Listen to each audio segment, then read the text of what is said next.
eu acho que é interessante falar um pouco, quando me convidaram quando o Diego me convidou para fazer essa palestra, eu fiquei pensando como fazer sínteses, né? O que a gente vai mostrar como produção, processo de projeto. E eu, por coincidência, tinha feito uma apresentação muito similar a essa, a convite da PUC, da Pontífice Universidade Católica do Peru, em Lima, e eu acho que alguém tem que desligar o microfone, porque está dando microfonia, não estou ouvindo. Melhorou. E aí, como eu estava dizendo, esse trabalho foi apresentado mais ou menos dessa maneira na Universidade Católica do Peru, também a convite lá do pessoal da Universidade Católica, e como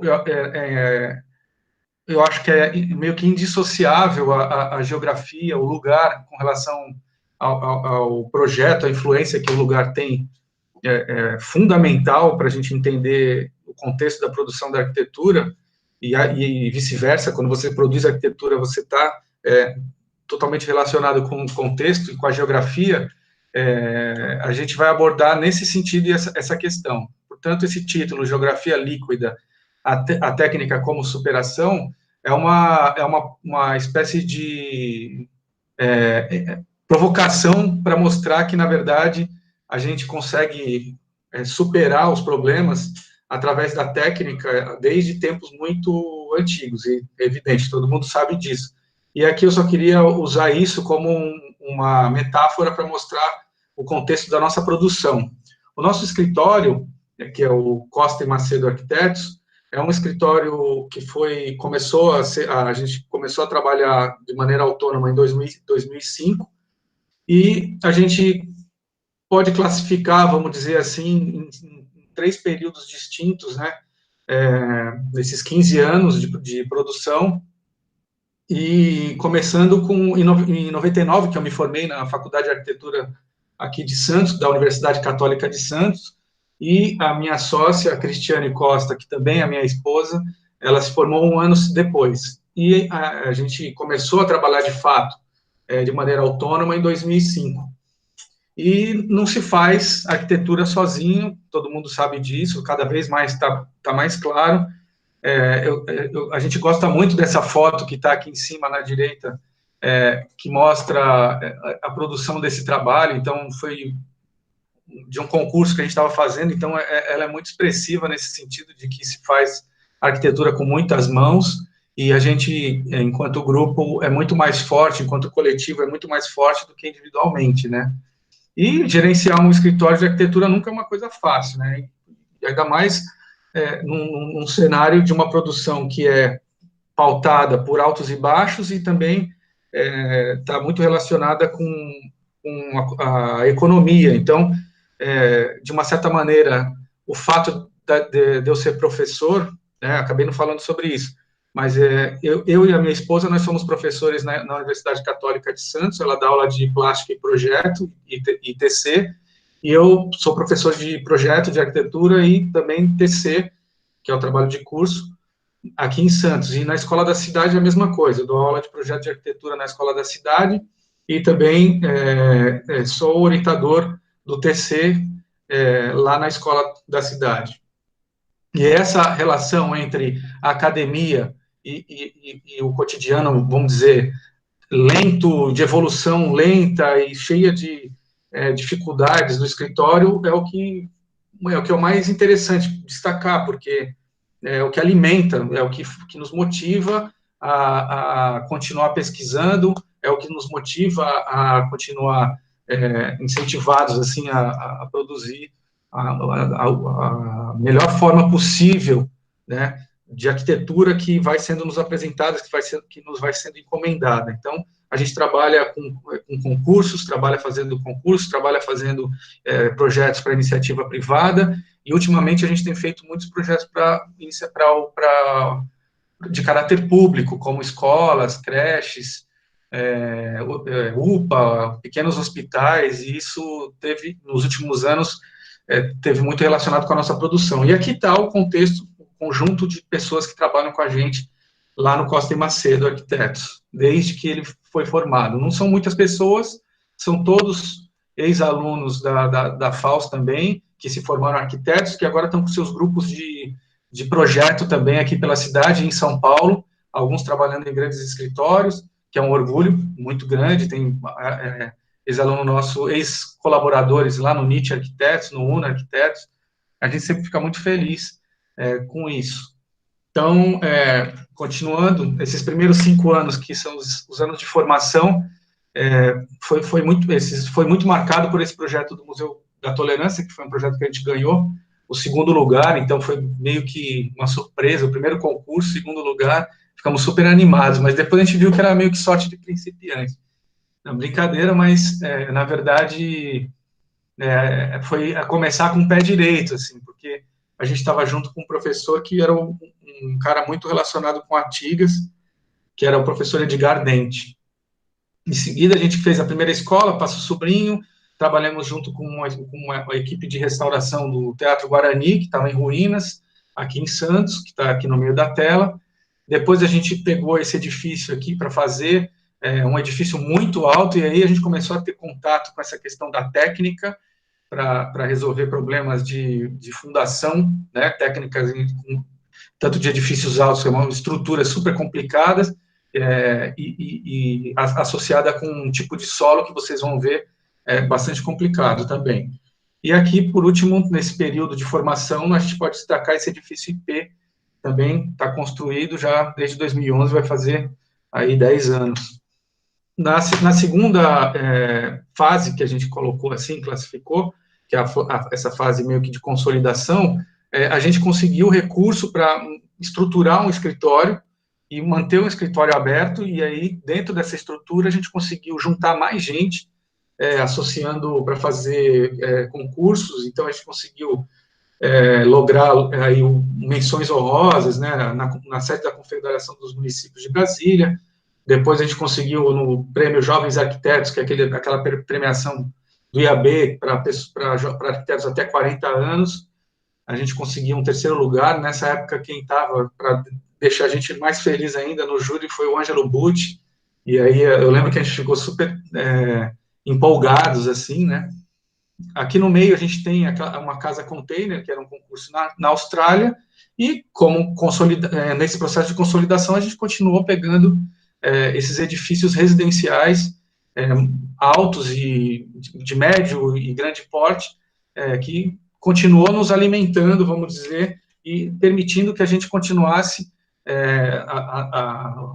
com as nossas pesquisas, e por isso que a gente chama essa última etapa de projeto como pesquisa, que aí a gente foi associando outras formas de pensar a arquitetura, que não só aquelas que a gente está acostumado a ver lá na escola, né, geralmente muito pautada por questões modernistas e que tem uma herança muito forte da escola paulista. A gente começou a investigar outras situações, mas sempre dentro de um universo que está associado com a viabilidade, com a possibilidade de construção. A gente está interessado não só em fazer os projetos, mas fundamentalmente em construir.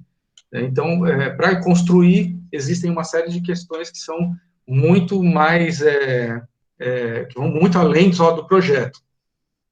Nesse sentido, eu queria só situar aqui, então, a nossa cidade. Santos está muito próximo da cidade de São Paulo, 1h30 dá para fazer de carro, e 2 horas de ônibus do meu escritório até a porta da escola da cidade, e é muito marcado pela presença da água, do oceano. A gente está no litoral de São Paulo, e o fato de estar no litoral fez com que São Paulo e Santos fossem consideradas um organismo integrado, e o desenvolvimento tanto de São Paulo como de Santos está associado a essa proximidade, pelo fato de ter a possibilidade de escoar a produção do interior do estado de São Paulo, no primeiro momento de açúcar, tal, e depois, num segundo momento, muito mais radical, que foi do café. Então, as duas cidades, elas cresceram associadas nesse sentido, ganharam potência quando foi feita a São Paulo Railway, que é a ferrovia Santos-Jundiaí, e daí em diante, a partir do início do século XIX, do início do século XX, tanto São Paulo como Santos vivenciaram um boom assim, de enriquecimento, e São Paulo muito mais, porque nessa imagem a gente consegue ver a possibilidade de espraiamento que tem ali o Planalto, e Santos, como é uma ilha, ela foi adensando e verticalizando, tem um outro sistema, uma outra lógica de conexão. Então, a gente tem o sistema Anchieta Imigrantes, tem o sistema aqui, que era onde estava a antiga São Paulo Railway, que é por esse rincão aqui, que era mais baixo, então está associado com a cidade de Cubatão. Aqui tem um parque industrial de Cubatão também muito, muito importante, que também veio depois dessa consolidação de São Paulo como Porto Seco de Santos. E aqui a gente está vendo a cidade de Santos. Quando a gente fala Porto de Santos, a gente precisa entender que a gente tem a margem do lado de Santos e tem também a margem do lado do Guarujá, né, que é uma outra cidade. Essa é uma vista de quem está descendo a serra, vindo de São Paulo, e tem esse panorama da Baixada Santista. O que eu queria destacar aí com essa imagem é que essa construção ela sempre foi muito marcada pela técnica, superando problemas geográficos, superando problemas impostos pela natureza, e é só de olhar essa imagem já percebe aqui embaixo o sistema de construção de viadutos para vencer essa escarpa que é muito alta, 800 metros, e depois uma construção de sistema de túneis muito mais sofisticados, com menos impacto muito mais sustentável, vamos dizer, ecologicamente, por não ter afetado tanto a vegetação como foi afetada na construção dessa rodovia e da Anchieta também. E lá no fundo a gente consegue enxergar essa área de adensamento próxima à área, aqui em cima, né? Eu vou colocar aqui o laser, tá, gente? Que eu acho que fica um pouquinho melhor de enxergar. Então, aqui no fundo tem essa coisa da ilha, né, sendo ocupada, que é o maciço de Santos. A gente consegue ver aqui os edifícios mais altos na orla da cidade, e aqui é São Vicente, com a Ilha Porchá. Isso daqui, pessoal, é uma área de mangue, é um charco, é uma coisa assim, uma área de mangue totalmente instável, um lamaçal violento, vamos dizer assim. E aí está essa vista, então, a gente estava olhando mais ou menos daqui, né, aquele sistema aquele entroncamento de viadutos, é justamente aqui nesse ponto. Então, era uma foto, talvez, dessa Cota 200 aqui, que é uma área de ocupação irregular, que foi herança dos canteiros de obra da Via Anchieta, e a gente tem um panorama do que é a Ilha de Santos, a Ilha de São Vicente, na verdade, que é composta pelas as duas cidades de São Vicente e Santos.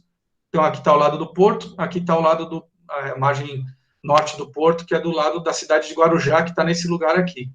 E aqui por trás, vocês podem ver um sistema muito complexo, irrigado aqui, com vários corpos de água, né, que tem uma característica de ser de manguezal, né? Então, aquela água de mangue é uma água salgada, e todo o estuário de Santos meio que se conecta por esse sistema, e esse sistema é meio que integrado, e por trás aqui, vamos dizer, da cidade, da ilha, que está também, por sua vez, protegida por essa baía aqui. Então, essa é mais ou menos a característica básica desse território.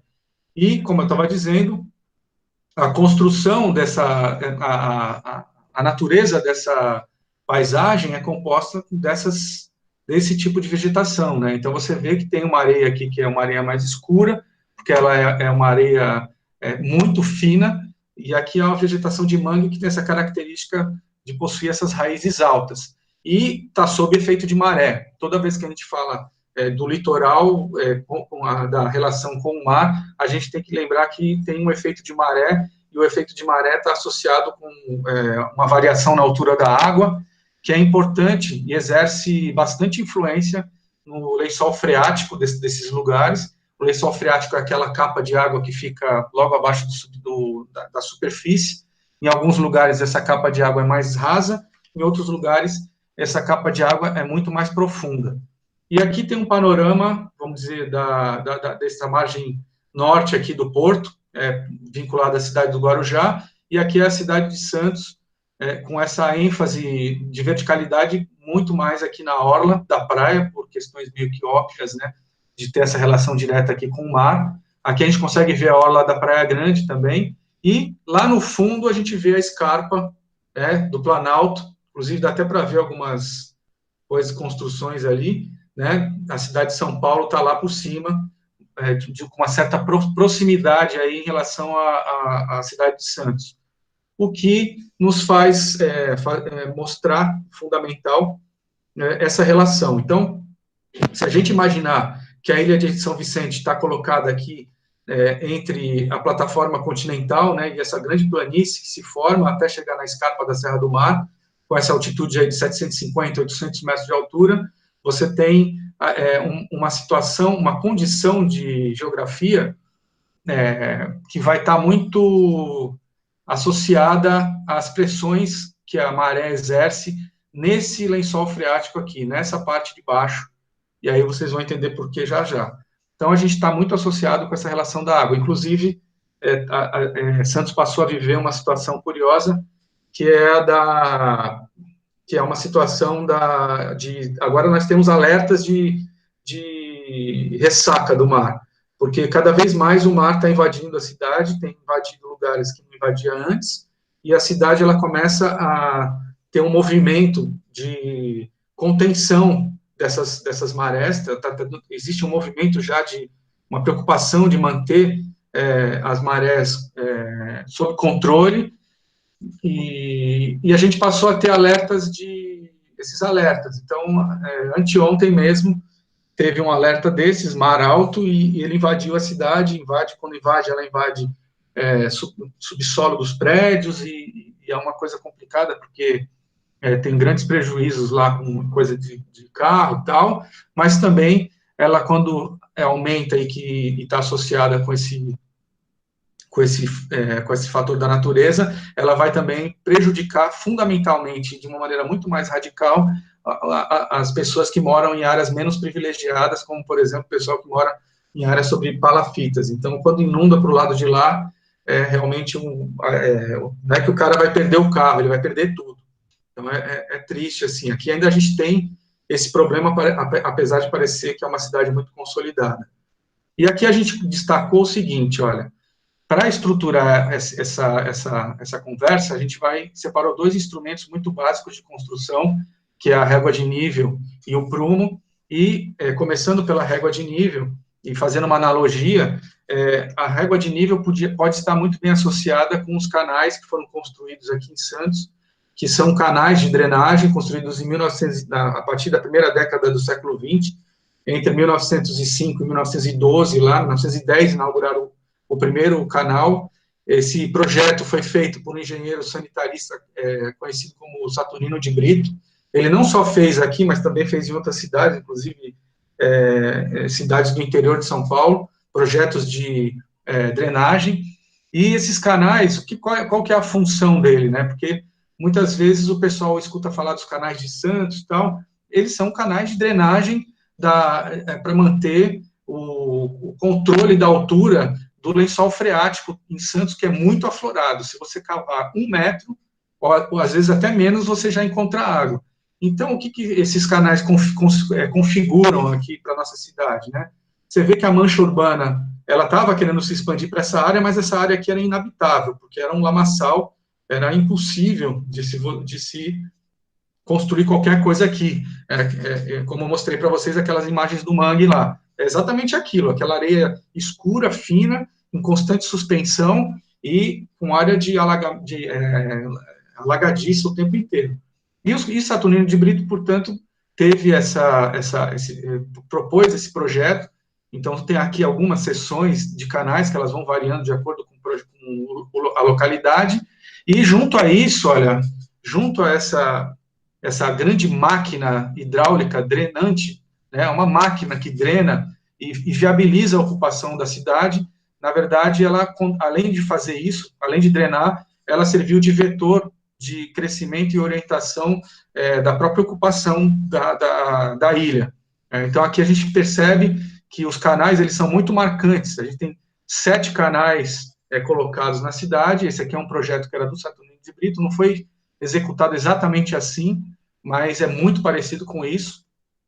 E da construção, que era essa lama aqui, né, constituindo uma obra de engenharia, de uma técnica muito avançada e sofisticada e muito precisa também, acabou se transformando, além dessa máquina, de ser uma máquina hidráulica, uma função clara, que é drenar a cidade, ela se constitui hoje como um grande elemento de paisagem, de construção da paisagem da cidade, e um elemento de referência urbana para quem mora por aqui. Portanto, as pessoas, quando vão se referir com relação aos seus endereços, elas estão se referindo sempre aos canais. Então, quando você pergunta para alguém, você mora onde? Eu moro ali perto do canal 2. Eu moro no canal 1. Sei, lá no canal 5. Então, os canais são numerados do 1 ao 7, tem mais de 10 canais, porque eles se desdobram para o outro lado do maciço, na zona noroeste, que também foram construídos diques na época para conter as marés, mas que não foram muito bem sucedidos. E esses canais, com mais de 100 anos, eles continuam funcionando e regulando, mantendo a cidade seca, né, de uma certa maneira. Agora, com esse advento dessas áreas alagadiças, está um pouco mais complicado, com o aumento da maré, com o aumento da própria elevação do mar, né. Aqui tem uma imagem uma vista aérea de como que é um canal desses, né. Então, ele é um vetor de crescimento, onde ele estrutura paisagisticamente, inclusive, e ele corta a cidade, drenando, secando esse território, e ele vai ter um sistema de comportas bem aqui, nessa área quando ele chega próximo à água, né? Ele não tem a função de captação de esgoto, gente. O esgoto de Santos é todo coletado, e ele passa por baixo do jardim aqui, e vai sair num emissário, e depois é tratado lá na estação de tratamento, depois ele é jogado em alto mar. Só que, às vezes, tem esgoto clandestino, e aí criaram um sistema de comporta aqui para, quando aparece esse tipo de situação, existe um processo de investigação para minimizar essa coisa. Essa foto aérea aqui, na verdade, é do canal 2, aqui a gente pode ver, né, não dá para falar de Santos sem falar da Vila Belmiro, né, do Santos Futebol Clube, está aqui o Pelé, e aqui o Campo da Briosa, da Portuguesa Santista. Então, bem na junção do canal 1, que está aqui nesse canto, com o canal 2, que está vindo despejar aqui a água regular a água do lençol freático com a altura da maré. E isso viabilizou a ocupação da cidade, né? Ela estava seca, mas só o fato dela estar seca não é suficiente, porque a cidade de Santos, como eu falei, ela tem uma característica de que é um solo de mangue, e isso é inevitável, uma capa ela tem uma capa de areia compacta, que ela não é muito profunda, ela varia de 5 a 12 metros, e ela suporta tranquilamente a construção de um edifício de até 15 andares, né, e casas, essas coisas. Então, você secou o território, deu para ocupar, só que aí todo mundo quis morar na frente do mar, e aí começou a construir com fundações diretas, em cima dessa capa de areia compacta, que é relativamente suficiente para aguentar um prédio, só que quando você coloca um prédio do lado do outro, é que gera um problema, que essa capa de areia compacta, ela está em cima de uma lama que a gente chama de argila marinha, que é muito mole, uma lama muito mole, e aí isso funciona como uma espécie de um lençol, assim. Imagina que você pega um lençol, coloca em cima, ou um colchão d'água, né? Acho que um colchão d'água seria um exemplo mais interessante. Se você exercer uma pressão tal, não vai entortar o primeiro elemento que você está exercendo a pressão, mas se você colocar um do lado do outro, é isso que acontece, e ficam todos meio que tortinhos, assim. Então, a máquina, que era a máquina de drenar, ela drena, mas a primeira camada de areia compacta, que é essa aqui, que pode chegar até 15 metros, né? Na verdade, eu disse de 5 a 12, mas ela pode chegar até 15 metros, ela tem uma capacidade de reação, de apoio aqui de fundações suficientes para conseguir regular e apoiar um edifício só. Mas quando você tem um outro edifício, a gente que faz arquitetura, a gente tem algumas noções de engenharia, né? Então, a gente sabe que a reação de apoio ou a carga que é lançada nas fundações a partir do edifício, ela vai fazer, ela é lançada por bulbos, né, de influência, né, que vão irradiando tensões, e quando você só tem um, tudo bem, ela aguenta. Agora, quando você tem dois muito próximos, essa zona aqui é uma zona de sobrecarga nesses bulbos, né, e o que acontece é que essa pressão exercida nesse ponto aqui, dessa argila marinha, faz com que esse recalque aconteça nesse sentido. Então, os dois edifícios, eles tendem a se inclinar um próximo ao outro. E aqui tem um corte geológico, né, mais aproximado, um pouquinho mais preciso do que aquele que a gente mostrou lá no começo, mostrando na escarpa, né? Esse aqui é um corte geológico para ver o perfil do solo aqui em Santos, que tem essa primeira camada, que é de areia compacta, a segunda camada é essa argila marinha de 25 metros, veja só. Se você constrói, não tiver carga para 15, você já sabe que você precisa aqui de mais 25 metros para começar a atingir a menos 40 a terceira camada, que é uma camada de areia compacta. Só que isso também está associado, para você conseguir atingir isso, você já está, se você furou essa capa de areia, essa primeira capa de areia, quer dizer que você está com uma carga muito grande. E essa carga muito grande, muitas vezes ela não vai nem a terceira camada suportar. Então, você tem que chegar até menos 65 para conseguir viabilizar estruturas com cargas superiores a essas que a gente está vendo aqui desses edifícios. Tudo bem, Diego? Até agora está dando para ouvir direito? Zé, tá tudo certinho, sim, bem interessante. Acho que a parte técnica a gente precisa mesmo dar essa entrada para entender por que o prédio tem toda essa questão geológica. Obrigado. Isso, legal. Então, vamos continuar. Aí, a primeira máquina foi a primeira ferramenta, que é a régua de nível. A segunda ferramenta, portanto, como a gente tem esse desaprumo, a gente precisava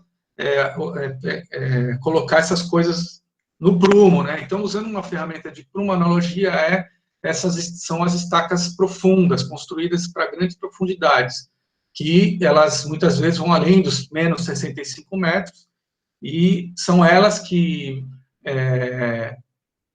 viabilizam a construção da nova geração de edifícios que passou a surgir aqui em Santos a partir de 2007, 2005, 2006, 2007, 2008, aí começaram a aparecer edifícios muito altos, inclusive associados aí com o crescimento econômico do país, e com uma especulação muito grande depois da descoberta do pré-sal, né, que aqui na Baía de Santos, e com a chegada de grandes investimentos da Petrobras, inclusive com a construção de uma torre só para executivos, e com a construção de algumas indústrias, alguns estaleiros que constroem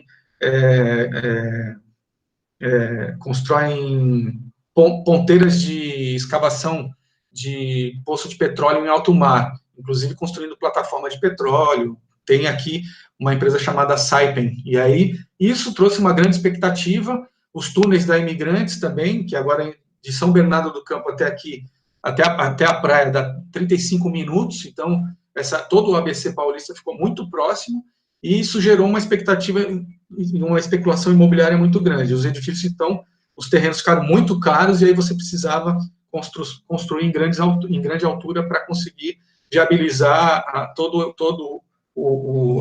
a construção, e é evidente que quem vai construir esses prédios espera ter lucro, né? Então, não dá para não falar sobre isso. E essas estacas, além de efeito de ponta, que a gente chama efeito de ponta quando ela atinge a rocha, ela também tem efeito de atrito lateral, então elas também resistem nesse sentido. Aí, o primeiro exemplo, que foi um edifício que a gente fez em 2009, e ele foi concluído em 2012, é o edifício Itaúba, com 15 mil metros quadrados. É um edifício que está localizado entre o canal 1, que está aqui, ó, canal 1, e o canal 2, né? Ele está localizado numa rua que vem aqui do Orquidário de Santos, então ela passa por aqui, por essa situação que tem um canalzinho também que conecta aqui o Orquidário, e aí ela é uma rua comercial e é um bairro que está muito associado com uma questão mais comercial a partir do Canal 2. E aqui é o Gonzaga, muito famoso em Santos. É um lugar que concentra, vamos dizer, os shoppings, concentra um comércio mais diverso, enfim. É uma área muito desejada daqui da cidade. E, só para vocês terem uma ideia da escala desse edifício, ele tem uma altura de 40 andares, vamos dizer. Ele ficou, durante algum tempo, como o edifício mais alto da cidade, e depois ele foi superado por um outro edifício de uma construtora da cidade de São Paulo, que também começaram a fazer um monte de prédio aqui, mas esse foi o primeiro a ser o mais alto. Ele estava muito... Eu até gosto de brincar com essa história aqui, porque esse edifício, depois, se o Diego quiser ir colocando aí o link no chat para depois vocês pesquisarem, quando a gente foi fazer esse prédio, a gente estava olhando muito a gente estava estudando no mestrado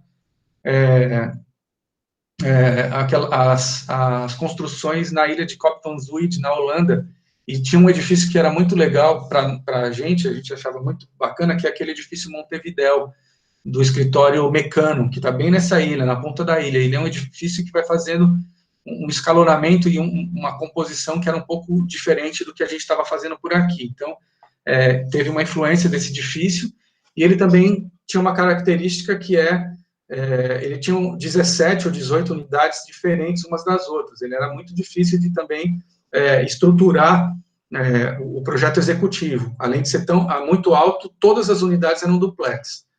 Então, começando aqui por essa de baixo, a gente tinha 2 níveis de estacionamento, que está no cinza, o térreo e um subsolo.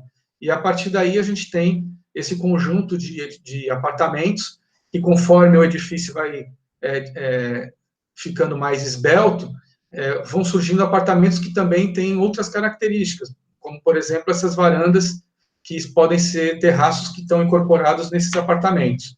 Uma coisa que a gente pensou quando fez esse edifício, foi a situação da gente inverter, colocar a parte social em cima e a parte íntima dos quartos para baixo, porque um problema que a gente estava percebendo que seria assim incontornável no futuro desse prédio era o fato do cara estar com o quarto em cima, bem abaixo da sala do vizinho de cima. Então, qualquer coisa que o vizinho de cima... Qualquer insônia que o cara tivesse ia perturbar muito o apartamento de baixo. Então, a gente inverteu. Aí a gente entra pela sala e desce, além de também não ter o problema de ter a escada como um elemento ali na parte da social da sala. Então, começando aqui pelo térreo, aqui tem uma rampa que desce para o subsolo, o terreno é quase um quadrado, e a gente tem uma organização em L dessa coisa. Então, a estrutura... ela é comprida, sim, porque ela é feita por pórticos, que a gente já vai explicar o sistema. A única exceção dessa regra que eu acabei de falar, de você entra por baixo e sobe e desce, entra por cima e desce, esse andar, que é o andar do lazer, que aqui você tem uma parte de lazer, mas tem alguns apartamentos de frente para cá, para a rua, que não tinham outra condição que não essa do cara entrar por baixo. Então, ele entra pela sala, sobe e está nos quartos.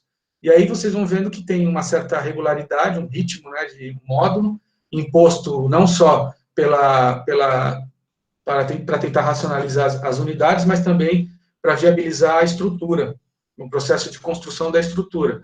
E aqui em cima você tem essa hipótese, né? Você chega nesse apartamento aqui de cima, você tem os quartos, né?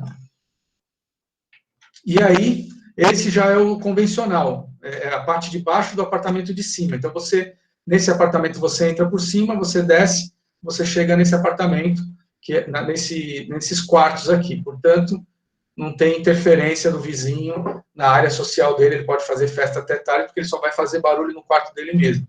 E aí o edifício vai seguindo assim. E aqui a gente tem um corte, a gente tirou um corte aqui só para exemplificar, aproximando um pouco. Não sei se dá para enxergar pela qualidade da transmissão, mas o lençol freático da cidade está mais ou menos por aqui, ó. Ou seja, a gente sempre cava um pouco abaixo disso para fazer o subsolo. E o fato de cavar um pouco abaixo disso pressupõe que a gente tem que cavar mais um pouquinho ainda para construir os blocos de transferência de carga, que são os blocos de fundação, que eles vão fazer a transferência de carga das estacas aliás, dos pilares para as estacas. E quanto mais fundo esse subsolo, mais fundo essa estrutura. Então, a quantidade de concreto que aparece logo de cara aqui é gigantesca, e esses blocos de transferência de carga são o que vão fazer, que vão dar resistência, inclusive, a não só a carga vertical, mas também a carga horizontal de vento, que é muito alta aqui em Santos. Então, eles funcionam como pórticos rígidos para evitar que o edifício... que é ruim falar essa palavra, mas colapse no sentido da carga de vento, né? Então, ou provoque patologias que vão ser eternas, né? Se tiver construído errado, ele vai ter rachadura, trinca, vai para o resto da vida. Então, é muito difícil construir aqui. E aqui é um corte que vai mostrar isso, e aqui está a camada de areia compacta, que está, de longe, ela não consegue suportar uma carga dessa monta, tem que atravessar a argila marinha, né? E aqui a gente reservou uma planta de fundações aqui, porque mostra um outro sistema de fundação também que a gente, logo de cara, teve a oportunidade de aprender. Para cada bloco de fundação que a gente está vendo aqui, a gente tem uma estaca, são estacas que a gente chama de barrete. Elas são umas barras, assim, ó. Olha só aqui, ó, aqui do lado tem uma legenda, ó. Essas aqui que são mais leves, ó, que vai pegar menos carga, que é aquela carga ali daquele vazio onde vai ter a piscina, aquelas coisas lá, e vai parar no quarto andar, ó, são 11 desse tipo, e ela tem 40 por 2,80, com comprimento de ponta, menos 70 metros de profundidade. Aqui a gente tem 27 estacas barrete, que aí a gente usa 3 para cada bloco de fundação, onde está a torre e onde está o centro de gravidade do edifício, onde tem a maior torção do edifício. A gente usa 27 estacas barretes de 80 por 2,80, menos 48. Aqui o solo também, quando a gente faz a prospecção, muitas vezes você encontra rocha em alturas diferentes. E aqui as últimas 2 estacas de ponta também, barrete, menos 48, com armação de 30 metros de profundidade. Aí tem alguns detalhes aí que não vale muito a pena ficar discutindo, mesmo porque eu também não sou um grande especialista de engenharia de fundação. A gente sabe exatamente o suficiente para, quando vai desenhar o edifício, já sabe que ele vai ter uma estrutura que não vai ser uma estrutura qualquer, vai ser uma estrutura muito carregada, e aí a gente tem a planta realmente dos blocos de fundação e os pilares que vão sair desses blocos de fundação. Em Ashura, aqui a gente tem um bloco de fundação, e aqui é o pilar que vai subir. Dá para vocês verem que é uma estrutura, assim, não convencional, longe de ser convencional. E esses blocos de fundação, que são compridinhos assim, justamente são para resolver essa carga de vento, né? E na hora que essa carga de vento vem, ela exerce um momento fletor que vai desequilibrar o L, né? Vai desequilibrar o L, então, portanto, tem que ser contraventada desse lado também. E só para vocês terem uma ideia, quando a gente faz um prédio aqui, a gente tem que tomar cuidado com esses blocos, porque aqui está a estrutura dos elevadores, né, e da escada, e olha o tamanho desse bloco de fundação aqui, ó. É um super bloco, porque ele não pode ter muita coincidência, né? Ele só não juntou com esse, porque se juntar com esse, podia ter recálculo diferencial, e aí podia trincar o prédio inteiro. Agora, para fazer esse tipo de construção, é uma técnica muito sofisticada, que é uma técnica que a gente usa, e ela é viabilizada por essa máquina, que é uma máquina de escavação para grandes profundidades, que é uma espécie de tesoura, né? Essa clamshell, que chama, é uma máquina holandesa, né? Só podia, né? Porque os holandeses são os melhores engenheiros hidráulicos do mundo, ou hidrofresa, vamos dizer assim. E a gente consegue trabalhar em ambientes de água, de muita lama. E você vai escavando por trechos, então aqui a gente tem uma sequência de início de escavação, você vai tirando a terra daqui, vai aprofundando, depois você cava um pouquinho do lado, e aí vai aumentando, depois você tira esse miolo aqui que a gente coloca a camisa metálica, depois você tira a camisa metálica, coloca uma maior, e aí fica esse restinho que você vai tirando, e depois você concreta esse negócio, né? Você vai colocar armadura, concreta, e aí tira as paredes metálicas, né? As camisas metálicas de contenção do buraco. O que acontece é que, nesse caso aqui, desse exemplo, não está mostrando que a gente está trabalhando no ambiente de água, mas aqui em Santos é assim. Então, quando você vai cavar, você tira muita lama, e essa lama, ela precisa ser, vamos dizer, quando você vai tirando a lama, você precisa colocar alguma coisa no lugar, porque nem a camisa metálica tem a profundidade suficiente para a gente conseguir viabilizar essa obra. Imagina, uma camisa metálica de 40 e poucos metros de profundidade, ou 70 metros de profundidade, depois como é que você tira, né? Então, aqui a gente usa uma técnica que é a utilização de uma lama, que a densidade dessa lama é maior do que a densidade da água do lençol freático, ela é maior do que a densidade do lençol freático, da água, que é a lama betonítica, né? Uma lama que ela precisa ser muito bem trabalhada, porque ela não tem, o descarte dela não é um descarte fácil, porque ela é uma lama que não pode ser jogada em qualquer lugar, então, e é cara também. Ela é geralmente muito reaproveitada, então as empresas de fundação, elas usam essa lama e depois retiram, e tem uma perda mínima entre colocar essa lama no buraco para expulsar a água. Se ela tem a densidade maior do que a da água, ela vai tirar a água vai subir, conforme você coloca a lama, e aí essa água que sobe, ela é mais leve, ela é drenada e é jogada no sistema de drenagem da cidade. E a lama mais densa, ela faz com que as paredes não caiam, como que se diz, não entre para dentro não fechem o buraco. Então tem uma imagem aqui, ó, do operário, né, jogando a lama betonítica, e essa é a máquina, né, que é a clamshell. Aqui essa estrutura. E as armaduras, as pessoas estão aqui construindo a armadura, que depois a clamshell vai jogar lá dentro daquele buraco. Então, é uma armadura que vai ter aí 70 metros de comprimento, mas ela é feita por trechos, e aqui é um detalhe dela sendo feita na estaca barrete aqui, né, nesse buraco, que está com a lama betonítica. Isso aqui é a lama betonítica, e no primeiro começo, a gente tem aqui uma camisa metálica também, que está estruturando um pouquinho melhor isso daí. Colocada a grama, colocada a armadura, a gente tem essa situação, né? E aí, quando vai concretar, quando vem o bico injetor do concreto, né, que é essa situação aqui, que você vai jogando o concreto tem uma densidade maior do que a da lama betonítica, e conforme ele tem que ser, a gente viu naquela imagem lá, essa ponta tem que estar lá de baixo para cima. Então, o concreto tem que chegar lá no menos 70 e começar a ser lançado do fundo, da ponta da estaca, e conforme ele vai sendo lançado de lá, ele vai expulsando a lama, e aí a lama vai sendo drenada de volta para um caminhão-pipa, uma coisa assim, e aí, quando termina esse processo, o concreto já está no lugar da lama.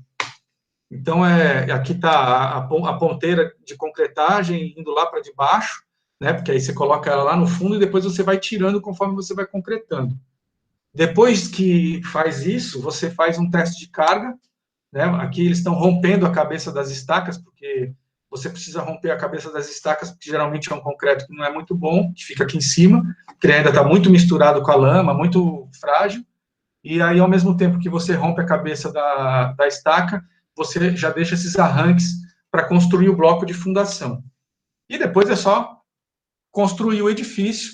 Na verdade, o que se busca é justamente, o que interessa é justamente essa situação. Então, você tem aqui... Oi? Quanto tempo, mais ou menos, que leva, nesse prédio, nesse exemplo, que levou toda essa fundação, né? Isso é interessante para a gente também saber, porque às vezes o tempo de fundação é bem maior do que o restante do prédio, não sei, né? A gente está falando 70 metros de profundidade. Sim, é de 3 a 4 meses, mais ou menos, esse daqui, pelo menos. Às vezes demora mais, depende, porque se chover também, aí complica. Às vezes tem problemas com o próprio sistema de escavação, porque você, quando faz a sondagem, você não tem uma precisão do 100% da metragem quadrada do lote. Às vezes você tem áreas que parecem mais densas, mas na hora que você vai cavar, ela não era tão densa. Aí você tem que chamar o engenheiro de solo, tem que refazer sondagem, aí tem geólogo envolvido nessas coisas. Mas, assim, se for rápido, vai 3, 4 meses. Esse processo um pouco mais complexo pode durar até 6 meses. Isso porque só tem um subsolo. Depois a gente tem um outro exemplo com 2 subsolos, aí demorou mais. Mas aquilo que a gente estava falando, tá vendo? Você chega por cima no apartamento e aí você desce aqui essa escada, então você não tem a escada na área íntima, comum, né? Atrapalhando a visualização. Depois do prédio pronto, ele ficou com 40 andares aí, né? Tem essas imagens. E aí, essa parte, aquela parte lá de baixo, que tinha aquelas estacas menorzinhas. E o que os caras querem é isso, né? Vender essa vista. E aí, e viabilizar essa obra a partir dessa contrapartida, né? Vou te dar essa vista aqui, ó. E aí você constrói e tem uma vista de 360 graus, tanto da orla da praia como da própria cidade. Aqui é uma imagem que a gente tratou, né? O edifício ele ficou como mais alto durante muito tempo. Depois surgiu um aqui, por aqui, eu acho, que ele tem 50 andares, aí ele ficou um pouco mais alto. Mas veja só, ele está lá atrás, na quadra da praia, mas mesmo assim você consegue enxergar, como se de tão alto que ele você consegue enxergar aqui de uma certa maneira, uma violência, vamos dizer assim, né? Do ponto de vista urbanístico. Mas aquilo que a gente estava comentando, você precisa viabilizar uma situação, a gente entende que se precisa fazer essa situação, então a gente enfrentou esse problema e foi estudar como que era essa técnica para fazer, então a gente se orgulha bastante, vamos dizer, de conseguir tratar da melhor forma possível e da melhor maneira possível resolver esses problemas e sempre buscando compensações ao nível do térreo e também levando muito a sério o processo do projeto executivo, com a compatibilização o mais precisa possível, com o mais próximo possível do que vai ser construído, porque a gente está falando aqui de estruturas que são muito complexas mesmo, e caras. Aqui é um outro exemplo, que é a Associação Atlética do Banco do Brasil, que começou em 2011 e terminou em 2015. Na verdade, isso foi fruto de um concurso fechado. Tinham 5 incorporadoras, 4 de São Paulo e uma de Santos, que foi aquela que fez aquele outro prédio, e essa de Santos, nós éramos os arquitetos. E a gente acabou ganhando o concurso, porque a gente teve uma postura e uma proposta que era valorizar o clube, de uma maneira que as outras não perceberam, e eu já vou falar, já vou explicar. Então, está localizado aqui, muito próximo daquela rotatória que a gente acabou de ver, né? Ó. Outro edifício está mais ou menos aqui. Essa é a Avenida Ana Costa, ó. Aqui, para quem não conhece a cidade, aqui é o Monte Serra, aqui em cima tem uma capelinha. Você já deve ter ouvido falar da descida das escadas de Santos, lá, que são aqueles malucos que descem de bicicleta a 80 por hora, as escadarias, assim, é justamente aqui, ó. O cara desce e chega nesse lugar, assim, umas verticais, assim, absurdas.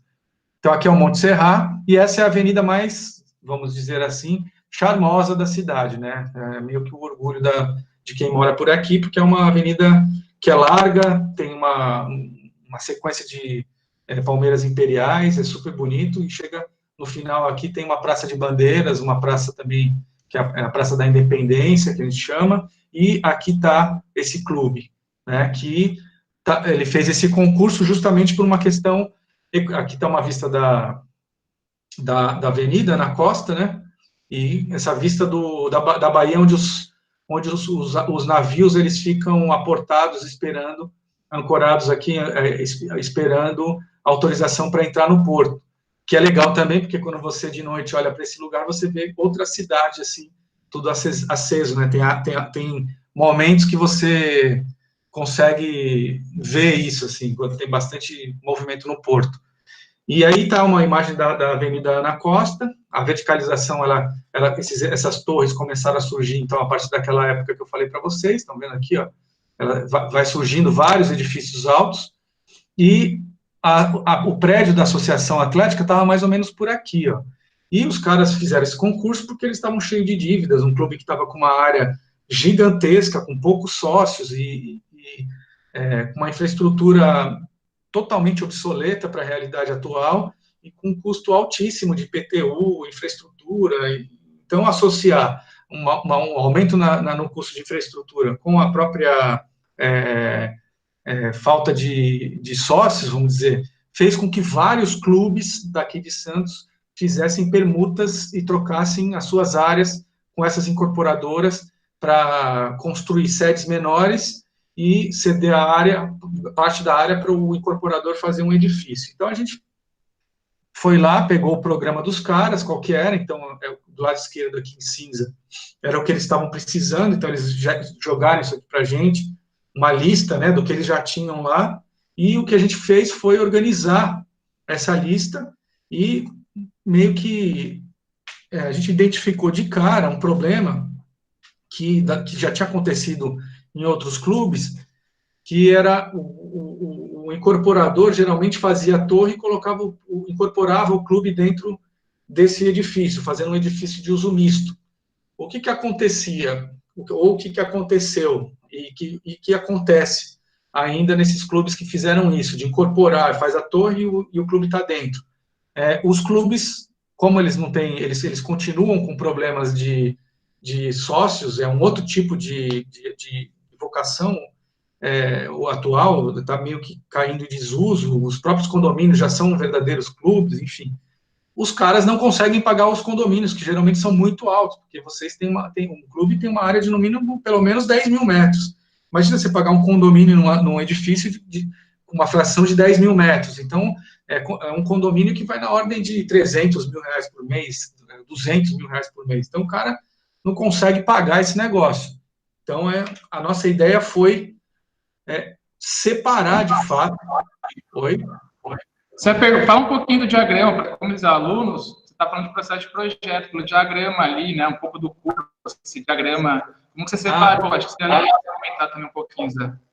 Sim. Aqui o que a gente fez, porque quando a gente recebe um programa, ele vem meio bagunçadão, né? O cara faz uma lista, sei lá, pela ordem que vem na cabeça, ou sei lá, se eles foram percorrendo o clube e foram anotando as salas que eles tinham. O que a gente fez aqui, de cara, a gente percebeu que não ia ter outro jeito, que não, a gente, a partir de uma organização desses programas, separar o edifício do clube da torre de apartamentos, muito em função desse problema da falta de, depois, recursos para pagar. E além dos problemas de relacionamento e conflito entre o clube e o próprio edifício. Nesses que fizeram isso, tem muito conflito. O clube faz festa, imagina, o clube faz evento, e aí o condomínio fica enchendo o saco, e vice-versa, e é um negócio complicado. Então, aqui o que a gente fez?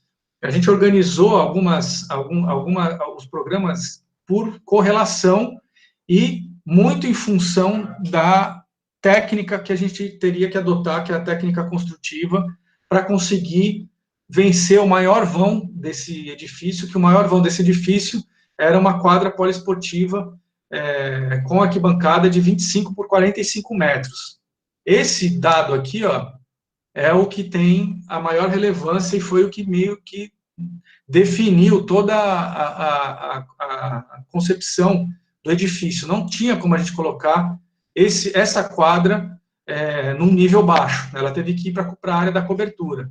E, associado a isso, a gente construiu uma área de churrasqueira, sanitários, e depois lá em cima, onde bate sol, a piscina recreativa. A partir dessa quadra, eles também tinham uma piscina semiolímpica, que eles queriam continuar com a piscina semiolímpica.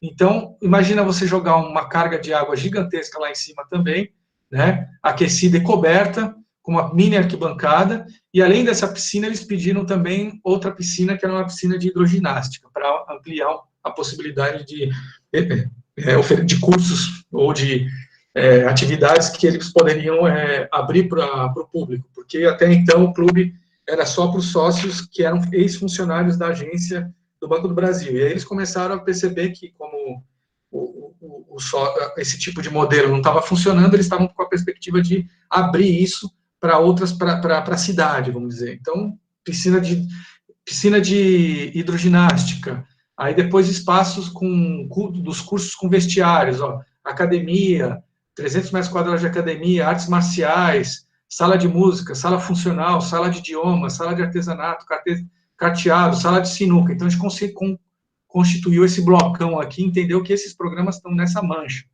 Aí, cantina, lanchonete, salão também, eles precisavam de um salão com pé direito de 5 metros e uma área, no mínimo, de 600 metros quadrados. A coisa só ia piorando, assim, a gente falava, é inviável fazer esse negócio nesse terreno aí. E aí, área de apoio ao salão de festas, social, com 200 metros quadrados, porque eles queriam fazer eventos em num salão menor, porque às vezes você precisa de um salão menor para fazer um coquetel, não precisa abrir um salão de 600 metros quadrados. E aí, abaixo disso, mais perto do chão, a gente colocou a sala de presidência, a sala dos vice-presidentes, a parte administrativa, né, mais próximo aqui. Depois, secretaria e tesouraria num mezanino, recepção, e na frente, uma agência do Banco do Brasil com 1.000 metros quadrados, depois do estacionamento com 2 subsolos. E um lugar que era para guardar as barracas, a parafernália de praia que o clube tem, porque eles vão lá, todo final de semana eles levam essa parafernália, monta a barraca lá na praia, e aí os sócios se encontram lá e ficam tomando cerveja, escutando música. Então tem essa cultura, vamos dizer, aqui. Era um programa muito difícil. E aí a gente falou, se a gente for colocar isso junto com o prédio, vai ser um inferno. Os caras não vão, o cara que vê isso daí não vai nem querer comprar um apartamento. E o clube também vai ter uma dificuldade gigantesca. Então, o que a gente fez? Separou, né? A gente conseguiu convencer os investidores que contrataram a gente para participar do concurso, a gente conseguiu falar para eles darem para o clube, deixarem o clube com a Avenida da Ana Costa, com a frente dele para a Avenida Ana Costa, e jogar a torre de apartamentos para trás, porque a gente sabe, assim como o outro, né, um negócio meio violento, é muito grande isso daqui, é uma violência, né? Então a gente não ia acabar com a paisagem da avenida, que é uma avenida que é interessante. Então a gente conseguiu manter o clube aqui e jogou esse prédio um pouco mais para trás, que ele não teria problema, ele ia conseguir enxergar a partir de uma altura a avenida também. Mas o que é interessante da perspectiva do incorporador é que ele veja a cidade inteira. Então, isso a gente convenceu falando que seria um elemento muito forte a nosso favor para a gente ganhar o concurso. E realmente foi isso que fez a gente ganhar o concurso, porque quando eles viram, a gente fez uma série de maquetes, essa daqui é uma delas. Essa maquete era para mostrar que o clube... Sem querer, o João... Não, pode voltar, o João sem querer tinha compartilhado a tela. Pode continuar, desculpa. Ah, tá. Compartilha a tela com a gente de novo. Tá compartilhado ou não? Caiu? Não, agora caiu. Caiu, né? Então vou compartilhar, peraí.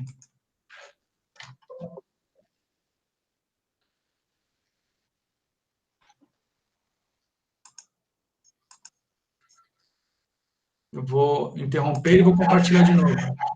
Tudo bem. Ó, tá. Acho que tem outra pessoa apresentando aqui. Ô, João, tá me ouvindo? Você consegue cancelar aí?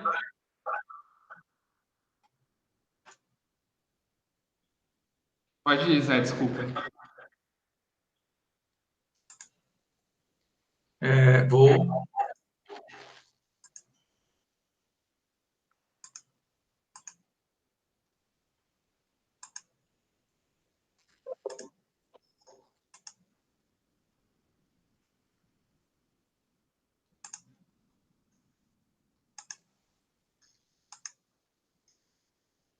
Então, a gente fez uma série de maquetes para mostrar para o clube, né, para convencê-los de que eles teriam uma vista direta aqui para a avenida. Tem um microfone aberto, ia pedir para estar dando microfonia aqui. Isso, obrigado. E aí você tem aqui uma situação que era, aqui dá para mais ou menos ter uma noção do que é de como que aquele programa que estava naquela vertical se desenrolou. Na frente do edifício, a gente concentrou a parte de carteado, jogos, salão de festas, academia de ginástica, e esse plano inclinado aqui, na verdade, é um plano inclinado de vidro, é uma cortina de vidro. Esse andar aqui, exatamente esse andar é onde está a piscina, e esse andar aqui, ó, é o andar onde está a quadra poliesportiva coberta. Né? Então, o edifício ficou com essa cara. Ele também ia ter um problema que a gente resolveu, que era um problema de acústica que poderia incomodar muito a vizinhança, porque ele está muito próximo dos vizinhos. E aí a gente também teve um problema de tentar procurar resolver essa situação. Uma torre, eu não comentei na outra, mas uma torre dessa monta aí, vocês devem saber que ela gera problemas de segurança com relação à fuga, em caso de incêndio, em caso de algum problema que ocorra no prédio. Nesse caso, além daquele programa que a gente colocou lá, uma agência com tantos metros quadrados, torre, não sei o que, tal, ela também teve um problema que a gente tinha que colocar 3 escadas de emergência para fazer uma fuga. As 3 escadas, elas tinham que ser pressurizadas. A gente estava construindo esse edifício quando saiu uma instrução técnica do bombeiro em função do incêndio da Boate Kiss, que mudou a instrução técnica anterior, e a instrução técnica ela é soberana, não importa se você está em obra ou não, você tem que ajustar e tem que adaptar o edifício para isso. Então, a gente teve que colocar uma 3ª escada, e isso também sempre tentando liberar o espaço desse programa, que era da quadra e da piscina olímpica aqui em cima, que são programas que pressupõem vãos maiores, né? Eles precisam dos vãos maiores. E os programas que têm vãos menores, a gente jogou aqui para baixo, porque para cá para baixo a gente conseguiria deixar, então, a bateria de pilares mais próximas, capazes de sustentar depois esses vãos maiores lá em cima. É evidente que a carga de água da piscina é maior do que a da quadra, portanto, ela ficou embaixo e ela é um elemento de travamento e um elemento de transição. A gente usou a piscina como viga de transição para viabilizar esse edifício. E ele também tem 2 subsolos, e uma outra coisa que ajudou muito a gente a ganhar o concurso é que a gente fez essa agência independente de frente para a Avenida Ana Costa, e a gente fez daqui, ó, dessa parte para cá, ó, esses 2 subsolos exclusivos do clube, e com uma escritura, inclusive, independente, para caso, aliás, são 3 escrituras independentes, para caso eles entrarem em apuros novamente, eles podem locar isso daqui, pode ficar locado lá para alguma coisa porque hoje estacionamento é uma das coisas que dá muito dinheiro, né? Se não tem lugar, escassez de vaga nas cidades, e aí você teria 140 vagas aí para eles alugarem, mesmo para quem não está usando o clube, o cara que vai em algum outro edifício ali perto, ele tem essa possibilidade. E aí, isso estava independente, eles poderiam, inclusive, vender. O aluguel não está dando certo, um cara ofereceu uma bolada, vende isso daí e fica independente, porque a escritura já estava feita independente. Então, tudo isso associado fez com que a gente conseguisse ganhar o concurso. E aí, para viabilizar todas essas ideias incríveis que fizeram a gente ganhar o concurso, foi uma coisa assim radical, super difícil. E também, em termos de projeto, imagina que é uma carga gigante, vãos muito grandes, escadas de incêndio, entradas independentes, um lote que vocês olhando aí dá para ver que ele não é muito grande, colocar vaga de garagem, a área de barraca de praia, não sei o que tal, era um grande desafio. Então, aqui está a parte do térreo, que tem a loja que é o Banco do Brasil, aqui a gente tem um acesso independente, né, para o cara vir e pegar um elevador que vai para o subsolo, isso aqui é só para o subsolo, e aqui no fundo, então, o cara vai ter a frente para a Avenida Ana Costa, mas não teve como, a gente colocou no fundo aqui a entrada, a recepção, tesouraria, essas coisas, uma pracinha para fazer a área de churrasco. Num primeiro momento, a gente queria que não tivesse a divisão, mas os caras estavam tão traumatizados com os outros clubes estarem totalmente com problema, que eles pediram para separar mesmo, não deixar nem, porque a gente falou para colocar só uma grade aqui, ó. Ops, desliguei o laser depois, quando eu era para colocar só uma grade aqui para incorporar essa praça com a do prédio e ficar muito mais bonito, né? Não, eles não queriam nem isso, porque pela experiência dos outros clubes, eles estavam traumatizados. E aqui a gente tem um conjunto de, esqueci de mostrar, no segundo, aqui só tem, no segundo subsolo tem essa área aqui, ó, que é uma área só de maquinário, de pressurização, de gerador, muito fera. Então a gente tinha essas duas escadas, né, para subir a torre, e aí depois surgiu aquela outra ali que tinha que ter 1,70 m de largura, por conta do salão de festas, que os bombeiros calcularam que poderia 600 pessoas para sair só por essas duas escadas não seria suficiente. Então, essa escada vai só até esse andar do salão. Só que para ela ir até aí, virou um inferno, a gente teve que rever um monte de coisa. Então, aqui está o salão de festa de frente para a avenida, aqui essa cozinha, uma área de coquetel, o banheiro, o sistema de elevadores e banheiros acessíveis, e aqui atrás as escadas. As escadas foi um outro problema, porque como a gente tinha pavimentos diferentes, a gente teve que pensar, tá vendo? Ó, tudo aqui tem um desenho diferente, ó, de acordo com a altura do pé direito, da variação do pé direito necessária para viabilizar esses usos que estavam separados na vertical. Então, portanto, para vencer 5 metros, a gente conseguiu fazer em 2 lances seguidos para chegar no nível da academia de ginástica lá. Depois, a academia de ginástica está com o pé direito normal, então você consegue. Depois você tem que fazer de novo 2 lances de escada para chegar no nível da piscina, porque a piscina, o cara tem que chegar no nível, ela está nivelada com a chegada, não está para cima, né? Então você faz esse caixão perdido aqui, e aí depois vocês vão ver como que isso vira a contenção, a transição estrutural. E aqui tem a continuação dessas coisas, né, dessas escadas, que vão variando de tamanho, o patamar, dentro desse mesmo elemento aqui. Então, a gente teve que dimensionar isso de um jeito que não atrapalhasse a pressurização, que não atrapalhasse a fuga dos bombeiros, e que não atrapalhasse também a composição do edifício. Aí, só uma imagem de como ele ficou no contexto, né? Esse aqui é a frente da Avenida Ana Costa, né? A torre está lá atrás, e aqui está de frente para cá o edifício do clube. De novo, ó, aqui é o sistema de estaca. Tiveram 2 estacas tipo barrete, que eles tiveram que usar, mas as outras foram todas estacas circulares, mas obedecendo a mesma técnica, né, tendo essa mesma coisa dos blocos de fundação, né, e o processo de escavação, ele foi um pouco diferente, porque quando você vai cavar aqui mais de um subsolo, não é que você vai cavar menos 6 metros pelo pé direito, você tem que cavar menos 6 metros, mais ou menos uns 4 metros lá para baixo. Isso aí vai ter uma profundidade de aproximadamente 10, 11 metros, para o cara começar a trabalhar nesse nível aqui que está o laser, fazendo aquelas escavações que a gente viu lá, jogar a terra e tal. Para tirar toda essa terra daqui e esse muro não desbarrancar, né, o prédio que está aqui do lado não cair, a gente teve que negociar uma técnica que já estava meio que proibida de ser usada, que é um sistema de contenção de tirantes laterais, né? Então você constrói um muro de arrimo por partes, a cada 2 metros você vai construindo esse muro de arrimo que vai na profundidade, além da profundidade de trabalho, tá vendo? Ó? O cara vai trabalhar nesse nível aqui da estaca, ó, ele vai cavar tudo isso aqui vai ficar aberto durante 6 meses, aberto esse negócio, porque os caras estão fazendo essa fundação aqui. Esse muro aqui de contenção, ele tem que estar um pouquinho abaixo desse nível de trabalho aqui.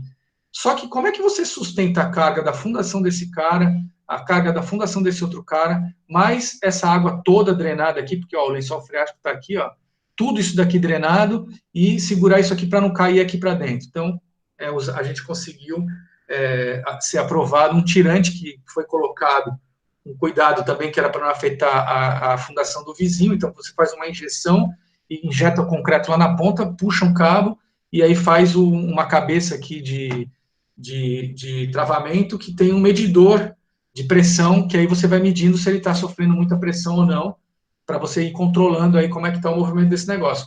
Depois que você faz a laje do térreo, quando aí você concreta essa primeira laje, que é uma laje mais grossa, que é para a água não entrar, vocês estão vendo a largura disso daqui, ó?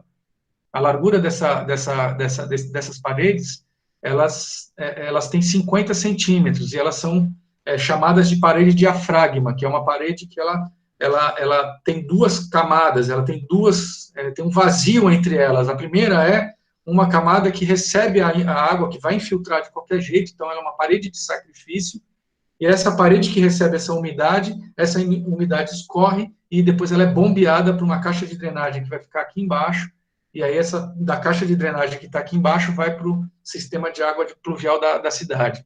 E aí, depois que você constrói isso, aí você pode cortar isso daqui, perde esses cabos, eles ficam lá, fica uma pedra lá, não vai atrapalhar mais ninguém. Antigamente o pessoal não cortava, aí dava problema.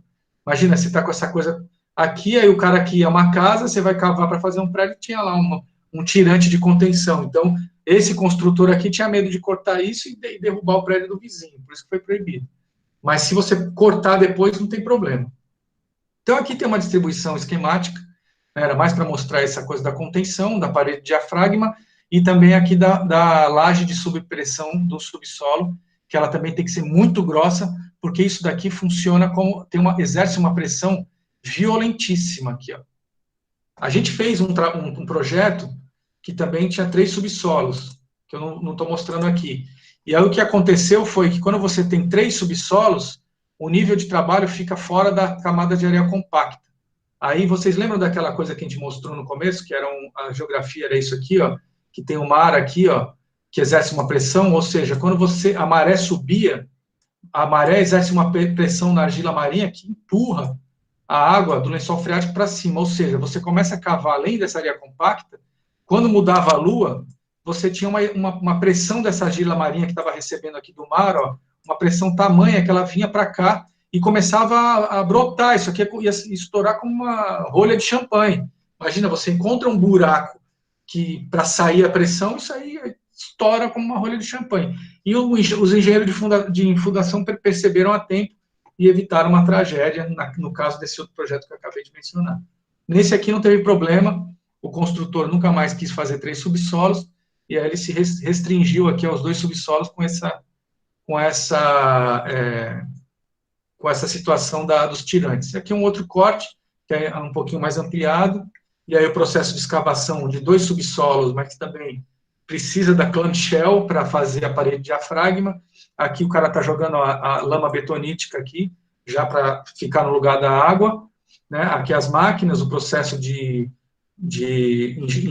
injeção do concreto, né? Que aí vai carregando, coloca aqui, vai na clamshell, a clamshell joga até o fundo, e aí tira e vai expulsando, né? Conforme vai concretando, vai expulsando a lama, né? E aí os operários estão trabalhando, olhando esse negócio. E só para vocês terem uma noção da profundidade, ó, isso aqui já é a laje do primeiro subsolo, já está feita, tem um subsolo abaixo desse negócio, e o nível da cidade está aqui, ó. Está aqui em cima, ó. É o nível do canteiro de obras aqui, tá vendo? O canteiro é um canteiro aéreo, ó. O canteiro, ele fica meio que voando aqui, em balanço, ó. Né? Então, aqui está o escritório da engenharia, você está ali trabalhando nesse lugar. Aqui está, de novo, a ruptura da cabeça de estaca. Aí, aqui, ó, essa concretagem, dá para ver que o nível da cidade está aqui, ó, onde está o nível do térreo, já do clube lá, que está o clube sendo construído, e aqui o edifício. Oi? Alguém quer falar alguma coisa? Não, pode continuar, Zé. Eu já tô terminando, tá? Porque agora fez 1 hora que eu estou falando. Aqui tem a fases da obra, né? De construir, então, esse plano inclinado para valorizar essa vista da Avenida na Costa, que é uma vista bonita, e essa estrutura de vidro, ela acabou ficando uma estrutura muito interessante, porém pesada pra caramba. Ela tem aqui 20 toneladas de vidro, e aí teve que ter uma estrutura metálica associada com a estrutura de concreto no plano inclinado, né? Porque ela tinha esse momento também de o tempo inteiro tá puxando isso para baixo. E aí o edifício ficou com essa cara depois, né? Quando ele ficou pronto, e a gente vê que é um edifício que ele tem uma transparência aqui, que vai mostrando o que está acontecendo, que são os programas nobres, né, que a gente colocou, o salão de festas de frente para a avenida, e aí essas janelas acústicas aqui para proteger e não fazer barulho, elemento vazado onde precisava ventilar os equipamentos de ar-condicionado, e essa é uma visão quase da obra quase pronta do salão de festas, né? Então você está no nível da Copa das Palmeiras Imperiais, né? E aí você vai vendo, né, o salão carteado, você está um pouquinho acima do salão, mas você vai vendo a cidade, e aqui a academia de ginástica, 300 metros quadrados, a área de jogar peso aqui, que é uma área que tem uma área protegida, tudo com acusticamente protegido, com sprinkler, uma parafernália de segurança. Então, aqui, ó, é o ponto de inflexão que eu falei para vocês. Então, a estrutura ela está vindo toda moduladinha, né, até aqui. Quando chega aqui, em cima da sala de ginástica tem a piscina. E aí, para fazer essa transição, a gente aproveitou a profundidade da piscina e fez uma viga que é esse anel aqui, ó. Uma viga anel que ela é oca, ela tem algumas entradas que a gente aproveitou para colocar o sistema de bombeamento e controle da piscina ventilado, tem iluminação, o cara anda aqui tranquilo, e isso daqui gerou um elemento de rigidez numa altura intermediária do prédio, justamente para a gente conseguir o vão que a gente ia precisar aqui, ó, vencer, que é esse vão aqui de 18 metros para viabilizar a quadra poliesportiva e a própria piscina. Então, a gente tem a piscina com esse vão totalmente garantido, e depois, aqui para baixo está esse anel de transição, e depois, em cima dela, a gente tem a quadra poliesportiva, ou seja, a estrutura foi toda lá para os extremos, e aqui você vai vencendo o vão maior. Então, a gente conseguiu deixar toda a parte de área de serviço concentrada lá atrás, e todo esse esforço foi em função desses dois programas, que era a piscina semiolímpica e a quadra poliesportiva. E aí, algumas imagens da torre de trás, que não é o interesse, não é o que ficou... foi o que viabilizou a construção desse outro projeto, que é muito mais interessante. Aí, aqui, já finalizando, já chegando num ponto de finalização, só para mostrar para vocês que, ao mesmo tempo que a gente está trabalhando com essa coisa super técnica, a gente também se diverte participando de concursos de arquitetura, porque é onde você, vamos dizer, ensaia ou experimenta situações que são muito vetadas, vamos dizer, nessa arquitetura cotidiana e comercial, que está sempre muito pautada por interesses que não só são os interesses da arquitetura, mas, fundamentalmente, o interesse de outras pessoas, e quando envolve também a questão econômica, aí fica um pouco mais difícil. Então, fazer um concurso para a gente sempre é um prazer. Esse daqui foi um concurso que a gente fez em 2018, que foi aquela da WeFor, acho que vocês todos conhecem, foi um concurso também promovido por uma empresa imobiliária que estava querendo discutir algumas formas de habitar com uso múltiplo, né, em Curitiba. E a gente achou interessante, vamos participar, a gente faz isso o tempo inteiro, e aí a gente testou algumas outras coisas. Então, a gente foi fazer uma outra pesquisa, buscando outras relações que não aquela que a gente está acostumado, sempre muito pautada pelo rigor, pelo ocupar todos os vazios, você não pode perder espaço, porque qualquer milímetro custa, e aí você precisa ter E aqui a gente começou a pensar, apesar de ser para uma construtora, a gente sabia que outros escritórios trabalhariam na mesma plataforma, com esse mesmo raciocínio de investigar mais a construção do vazio do que ocupar o vazio de uma maneira maciça, né? Então, a gente aqui pensou em criar uma circulação vertical e apartamentos muito flexíveis, né? Então, aqui a gente tem 2 apartamentos, essa é a área do andar intermediário com uma área de lazer coletivo do condomínio, depois a distribuição dos apartamentos, que vai incorporando alguns vazios e vai criando outros. Então, tudo com orientação, com a melhor orientação possível e ocupando esse terreno triangular. E lá em cima, na cobertura, uma área de piscina, né? Aqui a gente tem também teve que fazer um subsolo para viabilizar lá o que eles estavam precisando. E aqui a gente tem a organização dos apartamentos com esse sistema de circulação, e lá em cima tinha uma restrição também de altura, né? Lá em cima tem a parte da piscina, que aí você fica numa área de tomar sol, que aí tem essa relação com a cidade muito bacana. E aqui embaixo você tem a área do condomínio inteira de festas, que acho que também é uma outra relação interessante, porque está muito próximo da rua. E aí você tem um térreo que você também pode ser permeável, e também com controles independentes de acesso. E aí a gente foi investigar aqui o que é o habitar, né? E aí a gente ficou testando várias situações com apartamentos de 50, 70, um dormitório de 70, mas que se converte em 2 dormitórios com esses mesmos 70, ou seja, o que é para ser 2 dormitórios de 70 pode ser um bom de um dormitório de 70, enfim, fomos pensando em situações que fossem as mais flexíveis possíveis para viabilizar, né, trabalhando com marcenaria, com compactação de áreas de circulação, para viabilizar várias, para que fosse bastante flexível essas unidades. Aí tinha uma imagem do edifício que a gente pensou de fechar com fazer uma pele de vidro, depois cobrir com um painel, uma chapa perfurada metálica de alumínio e que ela tivesse uma abertura pivotante vertical, né? E aí seria essa a imagem que a gente criou lá. Tinha umas outras imagens, mas aí acaba ficando muito longo, né? E aqui, por último, é um projeto que a gente estava desenvolvendo, na expectativa de que essa coisa vá para frente, porque é interessante. É um edifício de habitação para estudantes, e quem chamou a gente para fazer essa proposta é essa universidade aqui, que é chamada de Universidade de Santa Cecília. Não é a faculdade que a gente dá aula, mas é uma outra faculdade que é muito grande. Então, o campus dela se desdobra por esse trecho aqui da cidade.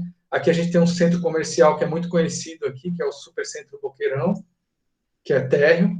E aqui a gente tem, no lugar desse terreno, que seria esse edifício, né, de habitação de estudante, seria tem uma casa lá que é uma casa administrativa que está sem uso dessa universidade. Então, aqui está o canal 4, né, o canal 4 faz um zigue-zague aqui mais interessante, e essa aqui é Oswaldo Cruz, que é uma rua também que tem esse traçado menos ortogonal, né, tem essas curvas, meio curvo e tal. E o edifício fica bem nessa inflexão aí, conectando, portanto, a praia com essa avenida que hoje a gente tem um sistema de VLT, que é o veículo leve sobre trilhos, que já está em funcionamento aqui na cidade. Aí tem uma imagem de como que seria, né, o edifício. Então, aqui a gente fez essa imagem de propósito, né, que é o prédio a gente fotografou lá bem onde é a sede da coisa deles, né, e ali atrás o que seria essa habitação de estudantes. Então, seria no térreo um edifício misto com algum restaurante, algum bar, né? E teria essa recepção com um mezanino para fazer uma área de coworking, trabalho do pessoal da própria fazer trabalho da faculdade. Então, os estudantes poderiam ter esse mezanino associado com essa entrada e mesmo associado com essa área aqui de restaurante bar, né, que poderia ser muito interessante. Além de fazer o coworking, poderia também fazer trabalho da faculdade, ou só trabalho da faculdade. A gente estava investigando, isso aqui é um processo de estudo preliminar. E uma coisa que a gente também achou muito interessante, muito baseado pelo que o Vicente Gualard, que é um arquiteto espanhol, vem desenvolvendo lá em Madrid, Valência, desculpa, vem desenvolvendo em Valência, que é um conceito de espaços compartilhados. Não é uma novidade, mas ele é um cara que sistematiza isso que é bacana, ele sistematiza o habitat em função, ele faz uma análise radical de que entre o espaço público e o privado, que é o que a gente sempre está discutindo, que é o espaço público, é o da rua, tal, é o coletivo, e o espaço privado é o do apartamento, ou do uso que você vai dar, que é aquela coisa que precisa de um fechamento maior. Entre essas duas esferas, é evidente, o Hertzberger já falava isso, entre essas duas esferas existem espaços de transição ou intersecções que são espaços de aproximação ou transição entre a área pública e a privada. E aí o Vicente Gualard, ele complementa isso dizendo que esses espaços são possíveis de compartilhar. E aí ele mapeia que mesmo dentro de um apartamento privado, você tem espaços que são mais privativos e espaços que são mais públicos, né? Menos privativos. E aí esses espaços também ele mapeia e vai colocando lá como possibilidades de compartilhamento. E aí, nesse sentido, lá depois vocês podem olhar, pesquisar sobre o Vicente Gualard, ele faz um inventário do que a gente precisa em cada um dos nossos apartamentos, ou cada um dos lugares que a gente usa, tem para morar. Ele faz um mapeamento e aí cria um inventário e separa esses objetos necessários para cada tipo de ambiente. Ele faz um inventário e depois ele junta e faz uma proposta de compartilhamento. Então, ele vai lá e coloca, ó, a gente pode fazer um edifício que tem a cozinha compartimentada para esse tipo de unidade, para esse público-alvo. Compartilhada, aliás, a cozinha compartilhada para esse público-alvo. Ou então, os caras têm uma cozinha privativa e tem um lugar coletivo de comer. Bom, enfim, depois vocês podem estudar esse cara, ele vai a cabo, ele leva a cabo esse negócio num projeto de pesquisa que ele tem, e ele materializa isso, como todo arquiteto, né, um projeto como pesquisa, na verdade acaba sendo materializada a pesquisa num edifício, e esse edifício é conhecido como Sharing Tower, né, que é uma torre compartilhada. Depois vocês podem pesquisar aí.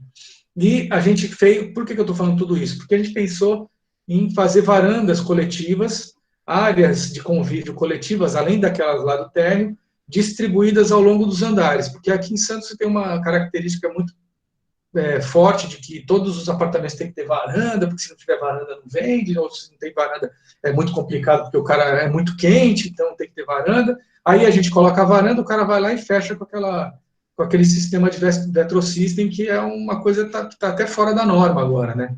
Saiu uma instrução técnica recentemente que você não pode fechar, porque a lambida do fogo, ela passa de um apartamento pelo outro, quando você tem um sistema desse de varanda fechada, porque quando você fecha, você coloca cortina na fachada do edifício, você coloca material combustível, sofá, vira um puxadinho. Então, e a gente não queria que acontecesse isso. Então a gente falou, quer saber?